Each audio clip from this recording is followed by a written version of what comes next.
ಒಂದು Kinder garden ಮಗುನ ತಂದೆ ತಾಯಿ ದಿನ ಸ್ಕೂಲಿಗೆ ಬಿಟ್ಟು ಬರಬೇಕಾದ್ರೆ ಆ ರೋಡ್ ಸ್ವಲ್ಪ ಟ್ರಾಫಿಕ್ ಜಾಸ್ತಿ ಇರುತ್ತಂತೆ.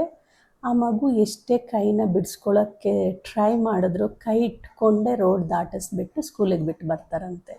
ಸೊ ಆ ಮಗು ಹೋಗಿ ಸ್ಕೂಲ್ನಲ್ಲಿ ಹೇಳುತ್ತಂತೆ ಫ್ರೆಂಡ್ಗೆ, ನೋಡು ನನ್ನ ತಂದೆ ತಾಯಿಗೆ ಎಷ್ಟು ಭಯ ರೋಡ್ ದಾಟ್ಲಿಕ್ಕಂದರೆ, ನಾನು ಎಷ್ಟೇ ಕೈ ಬಿಡಿಸ್ಕೊಳ್ಳೋಕೆ ಟ್ರೈ ಮಾಡಿದ್ರು ಅವ್ರು ಕೈ ಬಿಡಲ್ಲ ಕಣೋ, ನನ್ನ ಇಟ್ಕೊಂಡೇ ಭಯಕ್ಕೆ ಕೈನ ಇಟ್ಕೊಂಡು ರೋಡ್ ದಾಟ್ತಾರೆ ಅಂತ ಹೇಳುತ್ತಂತೆ.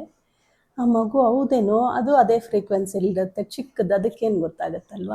ನೋಡು ಅವ್ರಿಗೆ ಎಷ್ಟು ಭಯ ಇರ್ಬೋದು, ಮೋಸ್ಟ್ಲಿ ಇರ್ಬೋದು ಕಣೋ, ನಮ್ಮಪ್ಪ ಅಮ್ಮನೂ ಹಿಂಗೆ ಮಾಡ್ತಾರೆ, ನಾನು ಎಷ್ಟು ಕೈ ಬಿಡಿಸ್ಕೊಳ್ಳೋಕೆ ಹೋದ್ರೂ ಕೈ ಬಿಡೋದೇ ಇಲ್ಲ ಅಂತ ಎಲ್ಲ ಒಂದಕ್ಕೊಂದು ಮಾತಾಡಿಕೊಂಡು ಸುಮ್ಮನಾಗ್ತವಂತೆ.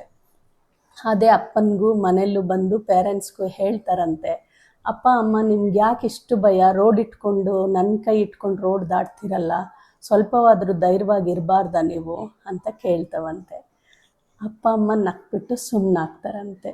ಇಲ್ಲ, ಹೊಡಿಯೋಕ್ಕಾಗತ್ತಾ ಮಕ್ಕಳನ್ನ, ಬುದ್ಧಿ ಹೇಳೋಕ್ಕಾಗುತ್ತಾ ಮಕ್ಕಳಿಗೆ?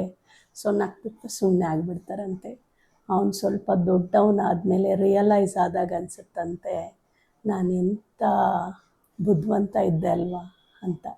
ಇದೇ ರೀತಿ ಯಾರು ಸ್ಪಿರಿಚುವಲಿ ಎಕ್ಸ್ಪೀರಿಯನ್ಸ್ ಇರಲ್ಲ ಅಥವಾ ಆ ಮ್ಯಾಜಿಕ್ನ ಅಂಡರ್ಸ್ಟ್ಯಾಂಡ್ ಮಾಡ್ಕೊಂಡಿರಲ್ಲ, ಆ ಮಿರಾಕಲ್ಸ್ನ ಗೊತ್ತಿರಲ್ವಲ್ಲ, ಅವ್ರು ಇದೇ ಥರ ಮಾತಾಡ್ಕೊಳ್ತಾರೆ.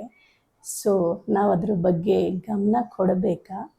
ಒಂದು ಸರ್ತಿ ಯೋಚನೆ ಮಾಡಿ, ಒಂದಿನ ಸೆಲ್ಫಿ ತಗೊಂಡು ನೋಡಿ. Thank you all.